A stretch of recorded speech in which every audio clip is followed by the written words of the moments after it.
Doctor Baba Saheb Ambedkar open university.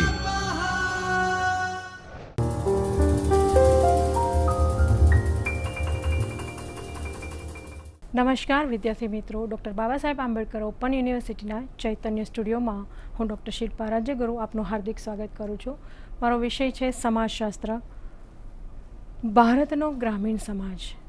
અગાઉ આપણે વાત કરી વિદ્યાર્થી મિત્રો કે ભારતનો ગ્રામીણ સમાજ કેવા પ્રકારનો છે, પરંપરાગત વ્યવસ્થા કેવી હતી, ગામડાઓમાં લોકોનું જીવન કેવું હતું, ગ્રામીણ સમુદાયના ઓળખનું સ્વરૂપ કેવું હતું.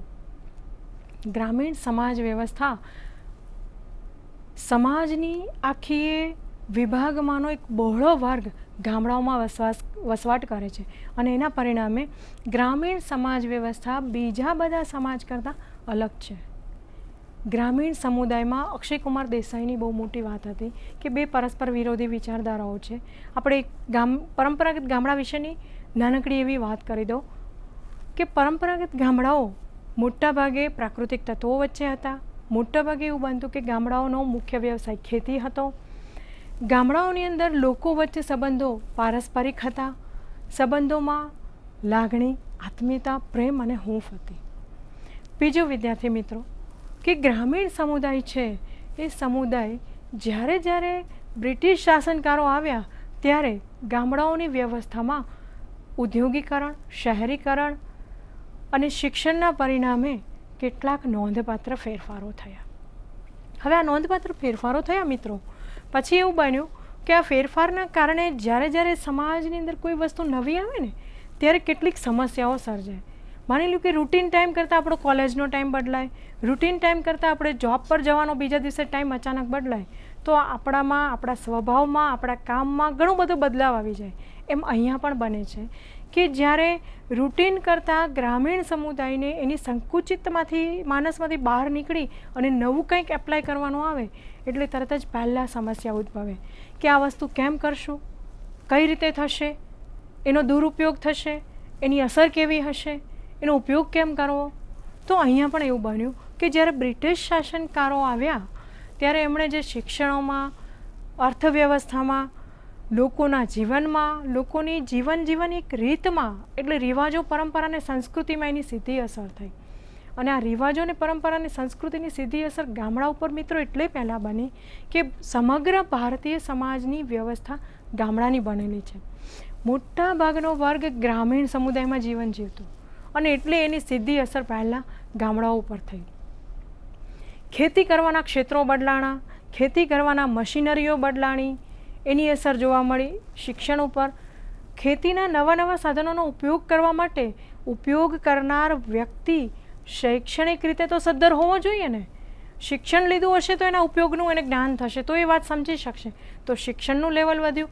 હવે જે લોકોના શિક્ષણનું લેવલ વધ્યું છે એ ગામડામાં પાછા ફરવા માંગતા નથી. એટલે આપોઆપ કઈ સમસ્યા ઉદ્ભવી તો કે ઉદ્યોગીકરણ, શહેરીકરણ, સ્થળાંતર. આ સમસ્યાઓ સર્જાણી કે ગામડામાં રહેવું નથી, શિક્ષણ લઈ લીધું છે, ગામડામાંથી શહેરો તરફ વળે છે. શહેરોમાં ગયા પછી પણ શિક્ષણનું લેવલ એટલું બધું સારું નથી હોતું કે જેના કારણે એ કોઈ ઉચ્ચ નોકરી મેળવી શકે. તો ઉદ્યોગમાં જોડાય છે, તો ઉદ્યોગીકરણને વધારે પ્રભુત્વ મળ્યું, ઉદ્યોગીકરણને વધારે વળાંક મળે છે. આમ મોટાભાગે ગામડાઓમાં જ્યારે ફેરફાર થયા એ બ્રિટિશ અમલ દરમિયાન ફેરફાર થયા, એના મુખ્ય આ પરિબળો હતા. હવે આ પરિબળોના કારણે જે ફેરફાર નોંધાયા એના કારણે જે ગ્રામીણ સમુદાયની પરંપરાગત વ્યવસ્થા હતી એમાં નિશ્ચિત ફેરફારો દેખાણા. લોકો જોઈ શકે એવા પરિબળો દ્વારા ફેરફારો થયા. એ ફેરફારોમાં એવું કહેવાય છે કે કેટલીક સમસ્યાઓ પણ ઉદ્ભવી. ગ્રામીણ અર્થવ્યવસ્થા બદલાણી. માની લો કે કૃષિ અર્થવ્યવસ્થા બદલાણી. હવે કૃષિ અર્થવ્યવસ્થામાં પહેલાં જે હળ ચલાવીને, બળદગાડું ચલાવીને જે ખેતીના પાકો લેવાતા એની બદલે ટ્રેક્ટરનું સ્થાન આવ્યું. પહેલાં કામમાં 4 માણસો રોકાતા હતા, હવે ટ્રેક્ટર એક જ કામ કરે છે, 2 જ માણસો, 2 માણસો ફ્રી બન્યા, 2 માણસોની રોજી જતી રહી. તો સીધી અસર ક્યાં થઈ તો કે દેશની અર્થવ્યવસ્થા ઉપર. મશીનરીઓ આવી, ખેતીમાં મશીનરીઓ આવી, પણ સમસ્યા કઈ ઊભી થઈ તો કે બેકારીની સમસ્યા ઉદ્ભવી.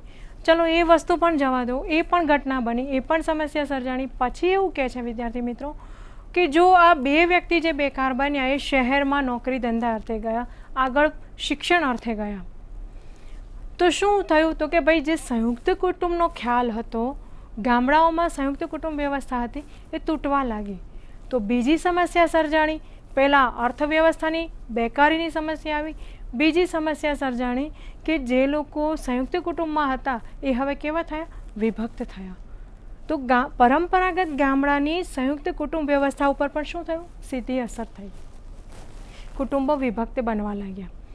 વિભક્ત કુટુંબની અંદર વ્યક્તિત્વના પોતાની જાત વિશેના ખ્યાલો બદલાણા.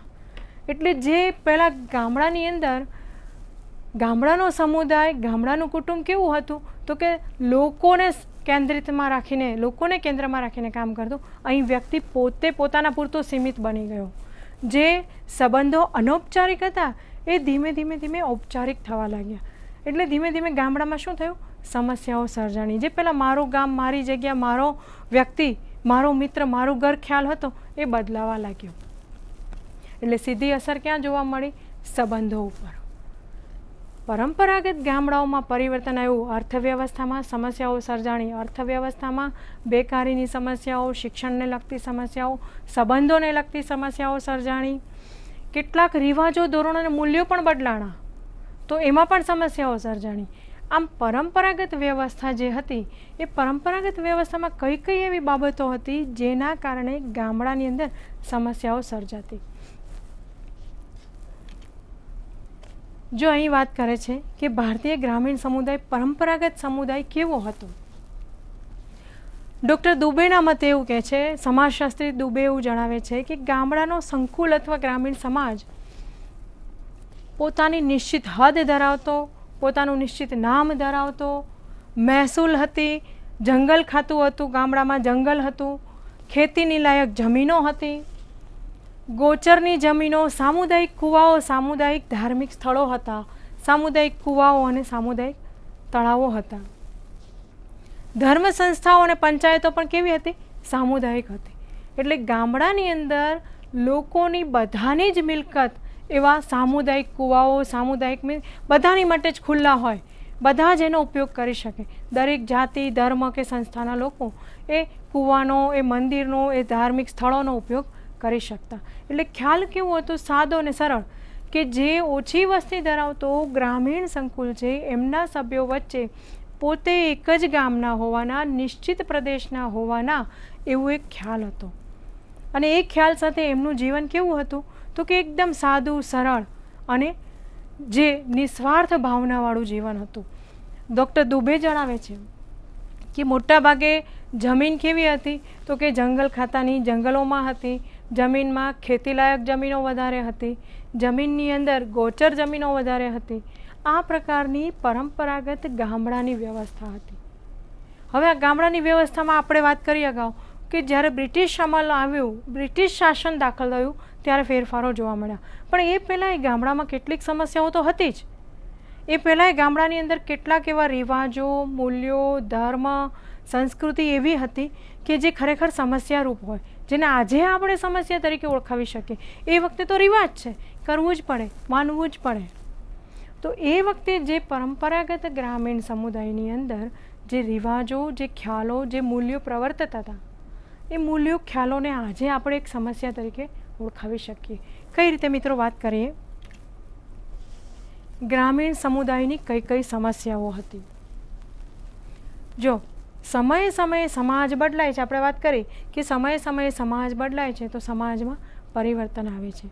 સમયે સમયે ગામડાના ખ્યાલો, ગામડાના શિક્ષણમાં, ગામડાની સંસ્કૃતિમાં, ગામડાની અર્થવ્યવસ્થામાં ફેરફારો આવ્યા.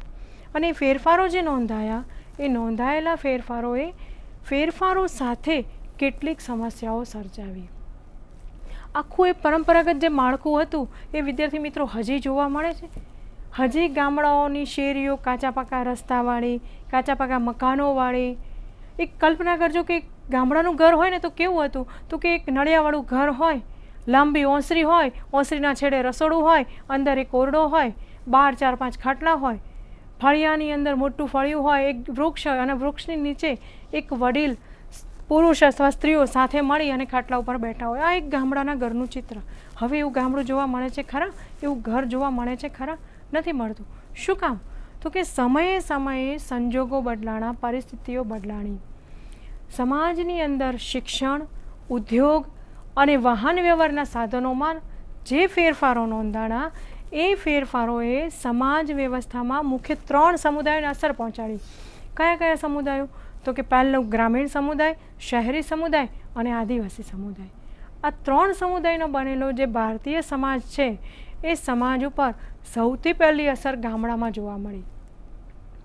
ઉદ્યોગના કેટલાક પરિબળોએ શું કર્યું? તો કે ઉદ્યોગના પરિબળોએ કુટુંબ વ્યવસ્થા બદલાવી નાખી, શિક્ષણ વ્યવસ્થા બદલાવી નાખી. જે કન્સેપ્ટ પહેલાં હતો કે શિક્ષણ ક્યાં લેવું, તો કે આશ્રમ શાળાઓ ચાલતી, ગામડાઓમાં આશ્રમ શાળાઓ ચાલતી, કે જ્યાં ગુરુ છે એ કુદરતના પ્રાકૃતિક તત્વો વચ્ચે પોતાના શિષ્યોને ભણાવતા. બહુ જૂનું નહીં જઈએ પણ નજીકના ભવિષ્યમાં અથવા તો નજીકના ભૂતકાળમાં જ આપણે જોઈએ તો એવો ખ્યાલ હતો કે ભાઈ એક શિક્ષક હોય, વિદ્યાર્થીઓ નીચે બેસીને ભણતા હોય, એક ચોક છે, ડસ્ટર છે, બ્લેકબોર્ડ છે અને એની ઉપર એમને ભણાવાતો હોય કોઈ મોટા વટવૃક્ષ નીચે. તો એ ખ્યાલ પણ બદલાઈ ગયો છે. જે પ્રાકૃતિક તત્વો વચ્ચે શિક્ષણ અપાતું એ ક્લાસરૂમમાં જતું રહ્યું છે. ક્લાસરૂમમાંથી અત્યારે સ્થિતિ એવી છે કે નાનકડા એવી પેન ડ્રાઈવમાં તમારું અથવા તો નાનકડા એવા મેઇલમાં આપણું આખું એજ્યુકેશન આવી જતું હોય છે. તો આ અસર ગામડાઓમાં પણ થઈ છે. આ પરિબળ, આ પરિવર્તને ગામડાઓની શાળાઓને પણ બદલી, ગામડાઓનું શિક્ષણ પણ બદલાણું. આ બધી નાની નાની વસ્તુઓમાં જે ફેરફાર નોંધાયા છે મિત્રો, એ ફેરફારનું સ્વરૂપ એટલું મોટું બની ગયું કે આજે ગામડાઓની અંદર પહેલાં અને આજે બંને જગ્યાએ કેટલીક ગ્રામીણ સમસ્યાઓ સર્જાણી. જો અહીંયા કહે છે ગ્રામ્ય વ્યવસાયો બદલાણા, ગ્રામીણ સંબંધો બદલાણા, કુટુંબ વ્યવસ્થા અને શિક્ષણ બદલાઈ ગયું. કુટુંબ વ્યવસ્થા જે પરંપરાગત સંયુક્ત કુટુંબ વ્યવસ્થા 35 સભ્યોનું બનેલું કુટુંબ, દાદા, એના દાદા, માતા પિતા, એમના ભાઈઓ બહેનો, એમના સંતાનો બધા સાથે રહેતા, એક જ રસોડે વસવાટ કરતા, એ જે સંયુક્ત કુટુંબ વ્યવસ્થાનો ખ્યાલ હતો એ બદલાવા લાગ્યો. અને એના જગ્યાએ કયો ખ્યાલ? વ્યક્તિવાદી મૂલ્યો વધારે જોવા મળ્યા. પહેલાં કેવું હતું કે કુટુંબવાદી મૂલ્યો હતા અને એનું પરિણામ એવું હતું કે સંયુક્ત કુટુંબ વ્યવસ્થા જળવાઈ રહેતી. હવે એવું બન્યું મિત્રો કે વ્યક્તિવાદી મૂલ્યો વધારે જોવા મળ્યા અને એ શિક્ષણ વ્યવસ્થાના કારણે. જ્યાં જ્યાં શિક્ષણ વધુ જોવા મળ્યું ત્યાં મારું પોતાનું, મારું ઘર, મારો સંકુલ, મારો વિદ્યાર્થી, મારું બાળક, આ કન્સેપ્ટ વધારે વિકાસ પામ્યો. અને એનું પરિણામ એવું આવ્યું કે ગ્રામીણ સમાજની અંદર સંયુક્ત કુટુંબની બદલે વિભક્ત કુટુંબ વધારે અસ્તિત્વમાં આવ્યા. સામાજિક રિવાજોમાં પરિવર્તન જોવા મળ્યું, ધોરણોમાં પરિવર્તન જોવા મળ્યું. પહેલી વાત કરે છે કે પરંપરાગત ગામડાઓ જે હતા એ ગામડાઓમાં, એક ગ્રામીણ સમુદાયમાં પહેલાં બાળ લગ્નો જોવા મળતા. અને બાળ લગ્નોના કારણે શું થતું હતું કે ભાઈ સમાજશાસ્ત્રની અંદર પરંપરાગત ગામડાઓમાં જોવા મળતા બાળ લગ્નો અને દહેજ પ્રથા એક સમસ્યા તરીકે વર્ણવી છે. કે ગામડાની આ મોટામાં મોટી સમસ્યા એવું હતું કે દીકરો કે દીકરી જ્યારથી ભણવાની શરૂ કરે એટલે પહેલાં બીજા ધોરણમાં હોય એ પહેલાં એના લગ્ન થઈ ગયા હોય. દીકરીના સાસરી પક્ષવાળા ઈચ્છે તો જ બાળક એજ્યુકેશન લઈ શકે, તો જ શિક્ષણ લઈ શકે, બાકી નહીં. એટલે પહેલાંના સમયમાં એવું માનવામાં આવતું કે દીકરી છે એમનું ઊંચું દહેજ ન ચૂકવવું પડે, દીકરી હોવાના કારણે ઘરની વ્યવસ્થા એને શીખવાડવી પડે, ઘરની પરિસ્થિતિ, ઘરનું વાતાવરણ, ઘરની દરેક બાબતો પરંપરાગત રીતે માતા દીકરીને શીખવે. તો આખા ખ્યાલના કારણે શું બનતું? તો કે બાળ લગ્નો વધારે થતા. જો અહીં વાત કરે છે કે દીકરીના લગ્નના ખર્ચ અથવા તો લગ્નના ખર્ચથી અથવા તો દહેજના બોજથી બચવા માટે એવું માનવામાં આવતું કે પરંપરાગત સમયથી બાળ લગ્નો અસ્તિત્વમાં હતા. હવે તેવું જોવા નથી મળતું. ખાસા સમયથી છાપાની અંદર પણ, મેગેઝિનની અંદર પણ આવતા સમાચારો બંધ થઈ ગયા છે કે બાળ લગ્ન પ્રથા ધીમે ધીમે બંધ થઈ રહી છે. પણ પરંપરાગત ગામડાઓ બાળકોના લગ્નો, જ્યારે બાળક ઘોડિયામાં હોય ત્યારથી જ એમના લગ્નો નિશ્ચિત થઈ જતા. ગ્રામ્ય કક્ષાએ જે દહેજ પ્રથા હતી, દીકરી મોટી થાય અને જેટલી દીકરીની ઉંમર વધારે એટલું દહેજ વધારે ચૂકવવું પડતું. જ્ઞાતિ આધારિત વ્યવસ્થા ગામડામાં જોવા મળતી. એટલે કેટલીક જ્ઞાતિઓમાં એવું પણ હતું કે દીકરી આપી અને દીકરો લેવાય. તો એવા સંજોગોમાં જ્યારે કોઈને દીકરી અને દીકરો બંને ન હોય તો દીકરીનું લગ્ન કરાવવું હોય કે દીકરાનું લગ્ન કરાવવું હોય ત્યારે ઘણું ઊંચું દહેજ ચૂકવી અને લગ્ન કરવામાં આવતું. એક લગ્ન અંગેનો રિવાજ એવો હતો કે દીકરી સામે દીકરો દેવાનો અને સામેથી દીકરી લેવાની. આ રિવાજને પરિપૂર્ણ કરવા માટે દહેજ ન ચૂકવવામાં આવતું. પણ જ્યારે આ રિવાજ પરિપૂર્ણ ન થઈ શકતો એવા સંજોગોમાં દીકરીનું મૂલ્ય કે દીકરાનું મૂલ્ય ચૂકવીને દહેજ આપીને લગ્ન કરાવવામાં આવતા. તો આ આખી દહેજની વ્યવસ્થામાંથી બચવા માટે એ સમયે બાળ લગ્નો અસ્તિત્વમાં આવતા. અને એટલે એવું કહેવાય છે વિદ્યાર્થી મિત્રો કે પરંપરાગત ભારતીય સમાજના માળખામાં આપણે જૂની ઘણી બધી ટીવી સિરિયલોમાં પણ જોતા હશો કે જે ભારતીય સમાજના ગામડાઓનું દર્શન કરાવતા અને એની અંદર આવો ઉલ્લેખ હતો કે ભાઈ બાળક નાના હોય ત્યારથી એમના લગ્નો નક્કી થઈ ગયા હોય. પણ બને શું, જ્યારે મોટા થાય ત્યારે એને ખબર પડે કે બે પાત્રમાંથી એક પાત્ર ભણ્યું હોય, એક પાત્ર ન ભણ્યું હોય, એક પાત્ર વધારે સારું દેખાતું હોય, એક પાત્રમાં કોઈ ખોડખાપણ હોય, છતાં એને અપનાવી લેવું પડે. અને ત્યારે એમ કહે છે કે આ બાળ લગ્નની સમસ્યા તરીકે આપણી નજર સામે આવે છે. કજોડા લગ્નની વાત કરે છે. પરંપરાગત સમૂહ ગામડાનો જે સંકુલ છે એ સંકુલની અંદર જ્યારે દહેજ પ્રથા એકદમ જડ હતી, કેટલીક જ્ઞાતિઓમાં તો રોકડ રકમ ચૂકવવામાં આવતી લગ્ન સમયે અથવા તો લગ્ન પછી, અથવા તો એને નિશ્ચિત કર્યું હોય એ સમય મર્યાદામાં દીકરી આપતી વખતે રોકડ રકમ ચૂકવવામાં આવતી. આ પ્રકારની દહેજમાંથી બચવા માટે શું થતું હોય છે, કજોડા લગ્નો. દીકરીની ઉંમર નાની હોય, સામે જે કન્યા છે એની ઉંમર નાની હોય અને સામે જે વર છે એની ઉંમર વધારે હોય. કેટલીક વાર એવું બને કે 17-18 વર્ષની દીકરીના 40 કે 45 વર્ષના વર સાથે લગ્ન થતા હોય. કેટલીક વાર એવું બને કે બીજવર સાથે લગ્ન થતા હોય, દીકરીની ઉંમર ઘણી નાની હોય તો પણ. શું કામ આવું બને છે? તો કે એ ગામડાઓની અંદર કેટલીક જ્ઞાતિઓમાં દહેજ આપવા લેવાની જે પ્રથા છે એનું આ કારણ છે કે જો દીકરી જાજુ ભણશે, કદાચ એવું પણ બને કે મોટી ઉંમરની થઈ જાય દીકરી અને એને પછી એના જેવો કોઈ જીવનસાથી ન મળે તો એના કરતાં એ જ્યારે નાની ઉંમરની છે ત્યારે દહેજ ન ચૂકવવું પડે એટલે બમણી ઉંમરના વ્યક્તિ સાથે એના લગ્ન કરી દેવામાં આવે. આ આખી એ વ્યવસ્થા છે. એ વ્યવસ્થાના કારણે દહેજમાંથી બચવા માટે થઈને જે લગ્નો થતા હોય છે એ લગ્નોને કજોડા લગ્ન તરીકે ઓળખાવી દેવાય છે. કાં તો દીકરીની ઉંમર મોટી થઈ ગઈ હોય તો માતા પિતા જતું કરે, દેખાવમાં સારો ન હોય, શારીરિક ખોડખાપણ હોય, એવા વરને પસંદગી આપી અને એના લગ્ન કરાવી દે. વધુ ભણેલી પત્નીઓ, દીકરી વધુ ભણી હોય તો એવા સંજોગોમાં ગ્રામીણ સમુદાયની અંદર એવું બને વિદ્યાર્થી મિત્રો કે કોઈ પુરુષ એની સાથે લગ્ન કરવા તૈયાર ન થાય. ત્યારે એવા સમયે કાં તો શારીરિક ખોડખાપણ ધરાવતો હોય કાં તો બમણી ઉંમરનો વ્યક્તિ હોય એની સાથે એના લગ્નો કરી દેવામાં આવતા હોય છે. અને એટલે એવું કહેવાય છે કે દહેજ, શિક્ષણ અને કેટલીક વાર દીકરીની મોટી ઉંમર વધી જવાની બીક, એના કારણે શું થતું હોય તો કે કજોડા લગ્નો સમાજમાં પ્રવર્તતા હોય. ગ્રામીણ ગરીબી પણ મિત્રો જવાબદાર છે કે ગ્રામીણ સમુદાયની અંદર જે જ્ઞાતિનો, જે કુટુંબનો સભ્ય ગરીબ છે એ દહેજ ચૂકવી શકતો નથી. તો આ દહેજ ન ચૂકવી શકે એવા સંજોગોમાં શું કરે છે તો કે પોતાની દીકરી કરતાં બમણી ઉંમરનો પોતાની દીકરી, ઘણીવાર એવું પણ બનતું હોય છે વિદ્યાર્થી મિત્રો કે જમીનદાર હોય છે એમની સાથે એમની દીકરીને પરણાવી દે. એમની જમીનની જે માલિકી છે એ જતી ન રહે.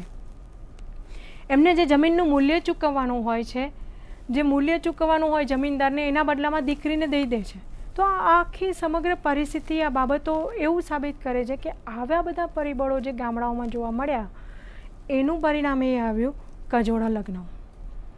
કેટલીક વાર એવું બનતું કે સમાજની અંદર જે યજમાનના ઘરે યજ્ઞ કરવા જાય એમને દીકરી દાનમાં આપી દેવાય. જે યજ્ઞ કરવા બ્રાહ્મણ જાય એમને દીકરી દાનમાં આપી દેવાય. કારણ કે યજ્ઞનો બહુ મોટો ખર્ચ થાય છે અને એ ખર્ચ છે એ પોતે ચૂકવી ના શકે. એવા સંજોગોમાં શું કરે છે તો કે પોતાની દીકરીને દાનમાં આપે. ત્યારે એવું જોવાતું નથી કે દીકરીની ઉંમર શું છે, દીકરો ભણેલો છે કે નથી ભણેલો.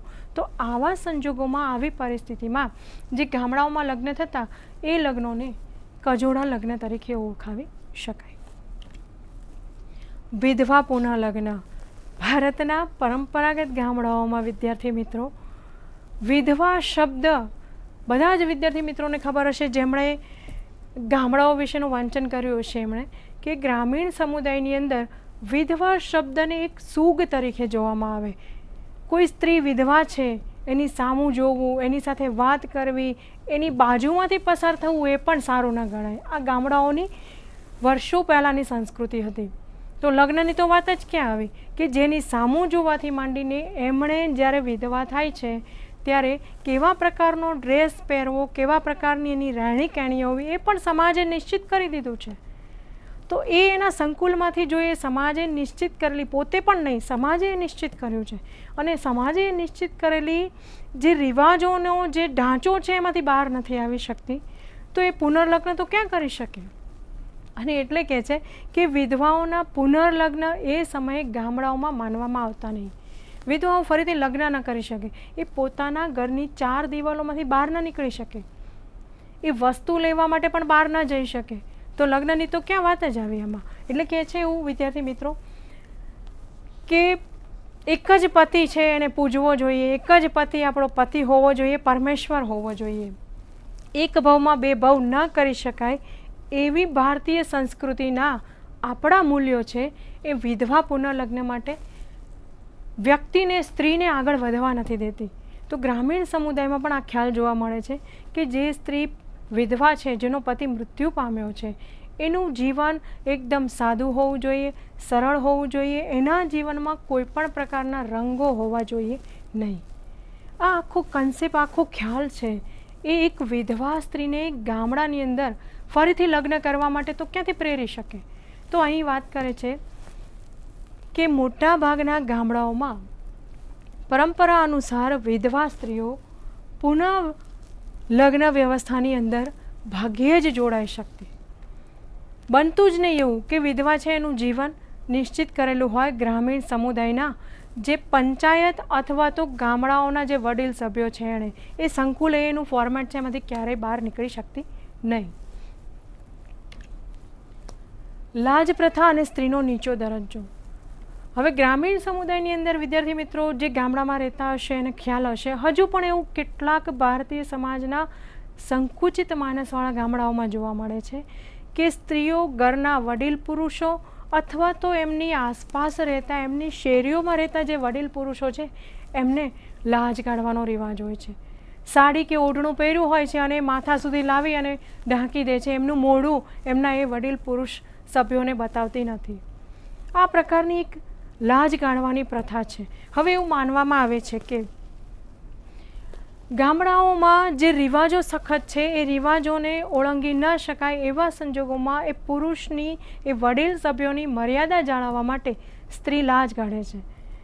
અને એ લાજ કાઢે છે એ રિવાજની સાથે એવી વાત છે કે જો એ લાજ કાઢીને ઘરની બહાર નીકળતી હોય તો ઘરની 4 દિવાલોમાંથી તો સ્ત્રીઓએ બહાર આવવાનું જ નહીં. કંઈ પણ કામ હોય, કોઈ પણ વસ્તુ હોય, અર્થવ્યવસ્થા હોય, બહારના કોઈ સંબંધો હોય, બહારની કોઈ વ્યવસ્થા હોય, એ સમગ્ર વ્યવસ્થામાં સમાજ વ્યવસ્થા પુરુષ પ્રધાન છે. અને પુરુષ પ્રધાન સમાજ વ્યવસ્થા હોવાના કારણે ગામડાઓની જેટલી બી સંયુક્ત કુટુંબ પ્રથાની જે વ્યવસ્થા છે એની અંદર સ્ત્રી હંમેશા ઘરમાં બાળકોનો ઉછેર કરે, પતિની સેવા કરે, વડીલોની સેવા કરે. આ આખો એક ખ્યાલ બંધાયેલો છે. અને એના કારણે એવું બને છે કે સ્ત્રીનું જીવન કેવું જોવા મળે છે, સ્ત્રીનો દરજ્જો કેવો જોવા મળે છે? નીચો. ઘરની વ્યવસ્થા હોય, શિક્ષણની વ્યવસ્થા હોય, અર્થવ્યવસ્થા હોય કે બહારની કોઈ પણ બાબતો હોય એમાં સ્ત્રીઓને પૂછવામાં આવતું નથી. બધી જ વસ્તુઓ પુરુષો અથવા તો વડીલ પુરુષના હાથમાં હોય છે. તો ગ્રામીણ સમાજની અંદર સ્ત્રીની જે લાજ કાઢવાની પ્રથા છે એ પ્રથા અને એના પરિણામે સ્ત્રીનો સમાજમાં દરજ્જો કેવો છે? નીચો છે. કોઈ પણ વસ્તુમાં, એજ્યુકેશનથી માંડીને કોઈ પણ બાબતોમાં સ્ત્રીને પૂછવામાં આવતું નથી. એ લગ્ન જેવા નિર્ણયો હોય એમાં પણ વડીલ લોકો જે નક્કી કરે એ બાબત અથવા એ સંબંધ નક્કી હોય છે. તો અહીં એવું કહેવાય કે ગામડાઓની અંદર સ્ત્રીઓ માટે સખત રિવાજો હતા. સ્ત્રીઓએ કોની સાથે બેસવું, કોની સાથે ઉઠવું, કોની સાથે કેમ વાતો કરવી, કોની કઈ પ્રકારની મર્યાદાઓ જાળવવી, ઘરની 4 દિવાલીમાંથી ક્યારે બહાર નીકળવું, આ બધા જ રિવાજોના પરિણામે શું થતું તો કે સ્ત્રીનો દરજ્જો ધીમે ધીમે ગ્રામીણ સમુદાયમાં નીચો હતો. એક સમસ્યા છે કે સ્ત્રીનું સ્થાન સમાજમાં નીચું જવા લાગ્યું. મોટા ભાગના ગામડાઓમાં પરંપરાગત જ્ઞાતિગત વ્યવસ્થાઓ છે. ગામડાઓની આખી રચના અને આખું સંકુલ છે ને વિદ્યાર્થી મિત્રો, એ એવું છે કે જેની અંદર મુખ્ય જ્ઞાતિઓ વચ્ચે પોષ વિસ્તારમાં રહેતી હોય, એની આસપાસ સેવા કરનાર જ્ઞાતિઓ અને એની ફરતે જેમને લોકોને સેવા આપવાની છે એ જ્ઞાતિઓ.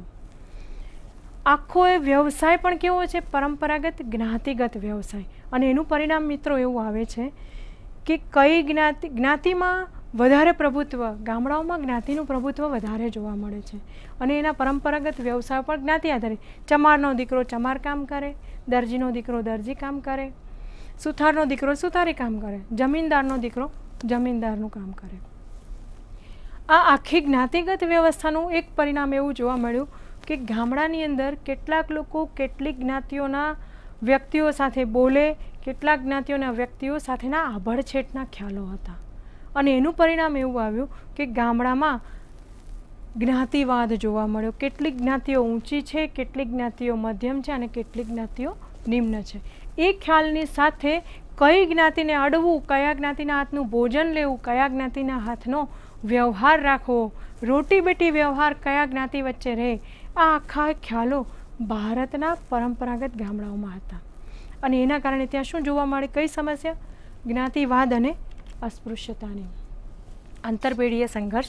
હવે એવું બને છે વિદ્યાર્થી મિત્રો કે જે નવી પેઢી છે એમણે શિક્ષણ લીધું છે અને એનું પરિણામ એવું આવે છે કે માતા પિતા અને સંતાનો અથવા તો વડીલ વૃદ્ધ જે બા દાદા છે એમની જનરેશન અને બાળકોની જનરેશનમાં લગભગ 20 થી 25 વર્ષનો ગાળો હોય. અને એવા સંજોગોમાં શું થાય? વિચારોમાં, આચારમાં, રહેણી કહેણીમાં ભેદભાવ જોવા મળે. અને એટલે બાળકોને એવું લાગે કે વડીલોને કશું જ ખબર નથી, અમે ભણેલા છે, અમે એજ્યુકેશન લીધું છે, અમને બધું ગણતા સમજતા આવડે છે. અને એના પરિણામ સ્વરૂપે ઘરની અંદર બે પેઢી વચ્ચે વારંવાર સંઘર્ષ થાય છે. એક પેઢી એવું માને છે કે અમે વડીલ છીએ, અમે ઝાઝો સમય જોયો છે એટલે અમને સારું ખરાબની ખબર પડે છે. બીજી પેઢી એવી છે કે એવું માને છે કે શિક્ષણ હોવાના કારણે અમે વધારે સમજદાર છે, અમને વધારે સમજાય છે, અમે લોકોને વધારે સારી રીતે સમજાવી શકીએ છીએ. અને આ આખી વિચારોની પેઢીની ઉંમરના અંતરના કારણે શું જોવા મળે? આંતરપેઢીય સંઘર્ષ. એક જ કુટુંબમાં જોવા મળતી બે પેઢીઓ વચ્ચેનો સંઘર્ષ જે આંતરપેઢીય સંઘર્ષ તરીકે ઓળખાવી શકીએ. અને આંતરપેઢીય સંઘર્ષના કારણે ઘણા બધા ઝઘડાઓ કુટુંબની અંદર થતા હોય છે. વિદ્યાર્થી મિત્રો, કેટલાક ઉપયોગી પ્રશ્નોની વાત કરીએ. 2-3 વાક્યોમાં જવાબ આપવાના છે, જેમાં દહેજ એટલે શું, દહેજ કોને કહીએ આપણે, સ્ત્રીનો નીચો દરજ્જો કયા કારણોસર જોવા મળ્યો છે, સ્ત્રીનો નીચો દરજ્જો કેમ છે, બાળ લગ્નો એટલે શું, કોને કહેવાય પરંપરાગત સમાજ વ્યવસ્થાના બાળ લગ્નો. સવિસ્તાર જવાબ આપવાનો છે કે આંતરપેઢીય સંઘર્ષ એટલે શું, બે પેઢી વચ્ચે વયમનસ્ય વિચારો અને ઉંમરના આધારે જે તફાવત છે એ તફાવતને આપણે આંતરપેઢીય સંઘર્ષ કહી શકીએ છીએ. જ્ઞાતિવાદ અને અસ્પૃશ્યતા શું, તો કે ગામડાઓ મોટાભાગે જ્ઞાતિ આધારિત હતા. પરાપૂર્વથી વર્ણ વ્યવસ્થા અને પછી જ્ઞાતિ વ્યવસ્થા આવી અને જેનું પરિણામ ત્યાં આ પ્રકારની સમસ્યા સર્જાણી. ગ્રામીણ સમુદાયની કોઈ પણ 3 સમસ્યાઓ જણાવવાની છે, જેમાં બાળ લગ્ન, દહેજ પ્રથા અથવા વિધવા પુનર્લગ્ન એવી કોઈ પણ 3 સમસ્યાઓનો તમે ઉલ્લેખ કરી શકો છો.